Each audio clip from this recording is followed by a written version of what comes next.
What's going on, everyone? I've finally gotten this together after far too long and look forward to this being a regular part of the channel again. I'm aiming to have these data style videos out every 2 weeks to follow the progress of FSD in a more detailed way. Here on the screen is an incredible piece of work created by my friend and fellow FSD beta tester Elias. This is a way to join a much larger community-driven data pool to monitor the progress of FSD at a much larger scale. If you have FSD and want to contribute, then get in touch with him on Twitter. I'll include a link to his Twitter as well as the tracker itself down in the description. The first point of interest on our data review is a look back over V10's RoboTaxi results going all the way back to 10.8 when I started recording dedicated RoboTaxi trips. As you can see, I've been doing this for a long time and have been collecting data en masse since I received the beta in October of 2021 on 10.2. My goal was always to measure the system in a scientific way, allowing my audience to follow the progress towards an autonomous future. Here you're looking at the percentage of success, or what I've called reliability, of the system in a RoboTaxi application. As written here, it must complete the trip from pickup zone to drop-off zone without me getting involved, and as you can imagine, this is a much stricter metric than the average beta drive you see on YouTube. You've likely seen my customer reactions videos demonstrating the tech, but this is a step beyond that, judging it as an actual service.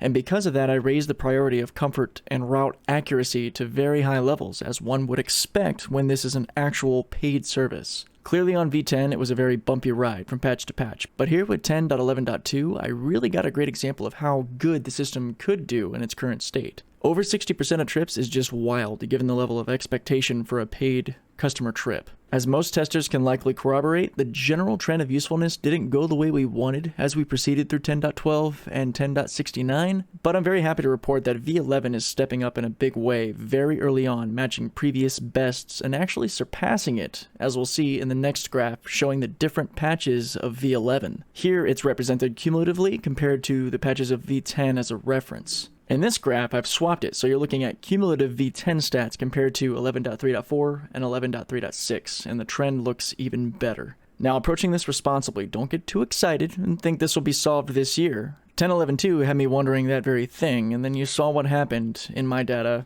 shortly afterwards. I'm hoping very strongly that this trend will continue, and I will continue to add to these sample sizes as much as possible. You're watching this while I'm out working in Arizona, servicing customer vehicles, and it's largely due to the career I've taken on in the last year that my drives have fallen. But fear not, I am trying to scale that back up and maintain my title as one of the most experienced testers and the OG RoboTaxi. I'm very proud of that one. Now we're looking at the disengagement data across the builds with a disengagement per kilometer representation. Don't worry, the next graph will show the inverse, or kilometers per disengagement. Early on in my reports, I got a lot of requests for each, so I just show both. Unfortunately, even with all the time I've had, compiling all of this data and making this video is so time consuming that I'm not showing everything I'd like. But future videos will get better and show even more. I must be on the road to Arizona in 12 hours or so I'm on a crunch here. With this graph, less is more, so to speak. 11.3.4 kicked off with a pretty rough teething day, as I call it, with 16 disengagements, and it got significantly better after the fact, especially with 3.6, given most of the potholes and such were filled in after the extreme weather we had, and by extreme in California, I just mean gentle rain. Apparently our roads can't handle a little moisture and potholes just appear everywhere.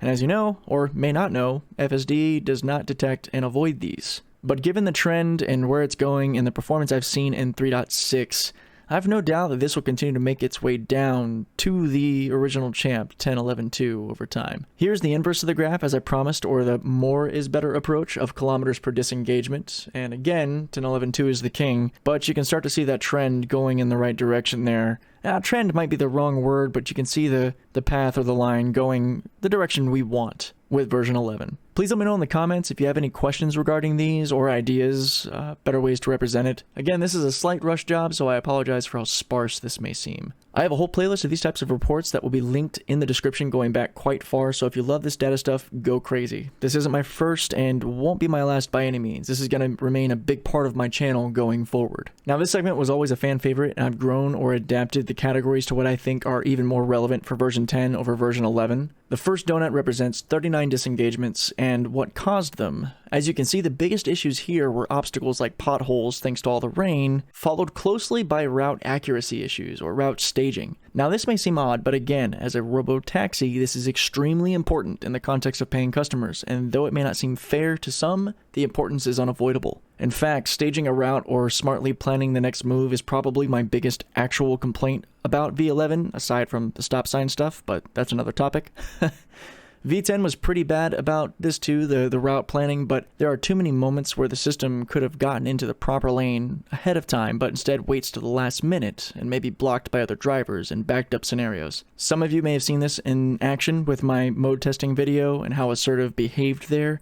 If you haven't, here's a card in the corner to check that out. I think that if the FSD team could start really focusing in on this now, we could find ourselves with a far more capable adaptive FSD mode to replace the current chill, average, assertive modes and have far more accurate drives that will thus drive up usefulness and reliability in the future in a transportation as a service model. Human's pretty self-explanatory, but it's important to note that these aren't safety critical scenarios, but rather situations like recently on the 11.3.6 gauntlet, where a pedestrian or other driver could cause an uncomfortable, albeit non-critical, situation where taking over is wise or a good preventative measure. XDIS is excessive discomfort, and another RoboTaxi metric that's important for returning customers.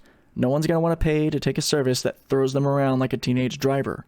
Well, some might, but not the majority of people that expect a simple and safe ride from A to B. But credit where it's due, this is far less of a concern than I thought it would be at 5% of the disengagements. False positives are next and occur a lot on my gauntlet runs and several other spots around San Diego.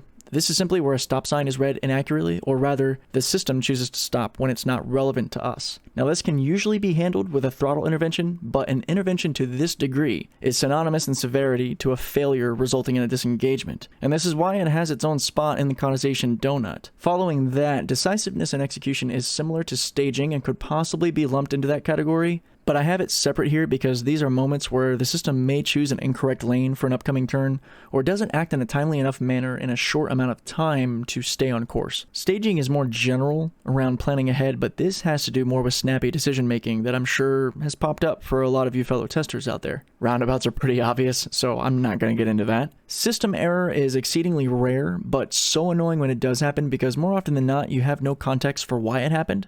This is when you get the dreaded red wheel alert that forces you to take over, and that's pretty much all she wrote. So, though this is rare, it has happened twice on me with version 11, once on 3.4 and once on 3.6. System limitations are things like U-turns or right on red restrictions, as well as road closure signs that aren't officially in the skill set of the system, or even excessive weather conditions that are basically safety toggles that are activated by Tesla for the system to not operate in heavy rain or other scenarios, but that can be changed in the future. I suppose gated neighborhoods as well as gated mall entrances and such could be in this category too, things the system doesn't often encounter. Maps is pretty simple as well. This just means that the map isn't updated or accurate enough and it causes the system to go an incorrect way or arrive at the wrong destination altogether. And you can actually see this in action with my latest gauntlet video on the hairpin, where we got that glitch that took us all the way down to Taylor Street over and over. This is an interesting one because the fault, I think, isn't 100% on Tesla here, but it would be awesome if they brought maps in-house and entirely resolved that as well. Legal should be obvious, but I'll explain anyway. This is anytime the system may run a red light or stop sign, or perhaps could also include right on reds, but I don't think that's sensible until the system has incorporated this capability in its skill set. Till then, I leave that as a system limitation. You could likely include the incorrect direction in a one-way road, but I've never had this problem. Perhaps the system constantly trying to get into bus lanes could be in this category as well. Basically, if you can get pulled over for it, this is the category for the disengagement. Safety is a general catch-all for critical disengagements in which damage or danger of a person or property is involved. The obstacle category would also fall under the critical category, but not necessarily a safety concern, as a pothole or a dip can damage your car, but not likely hurt you or damage other people's property or harm other people. Basically, this safety category is if you could endanger others, then this is where it would lie. You know, traffic accidents or maybe approaching somebody's house. I don't know, anything crazy where damage or dangers involved. So we've gone over 3.4, and now here's the current graph as of today of 3.6. We haven't gone as far, roughly half the distance of 3.4, but you can see since we haven't had as much rain, the pothole occurrence is way down, which thus brings the obstacle awareness issue down, but it does leave route staging very obviously as the #1 cause for disengagements given my consistent work as a RoboTaxi. Discomfort is up there as well, given some of the gnarly heavy braking scenarios that could have been avoided with better staging of the route. This is a criticism I'll hammer home and observe closely as we move forward. Now, legal looks bad at 6%, but that's literally just one disengagement here, recently on a customer trip where weird behavior may have led to a ran red light, but I prevent that with a disengagement before it happens, as you all should. Don't let the system break the law. That's just unnecessary. We also had another random issue with the red wheel disengagement here. That's the other 6% on system error. And again, I don't know why that was, but hopefully those get, ironed out over time. I can't wait to get more info because, again, this version 11.3.6 is up to about 67% success, which is a record breaker in RoboTaxi reliability. Previously, the record holder was 10.11.2 at 61%. Hopefully it maintains or even shoots higher. I'm working on a regional breakdown of disengagements as well that'll sort of pair with the Causation Donut to highlight areas that I drive that are more difficult or easier, but that's something I haven't quite figured out yet, and I can't get it done for this video, but something to look forward to.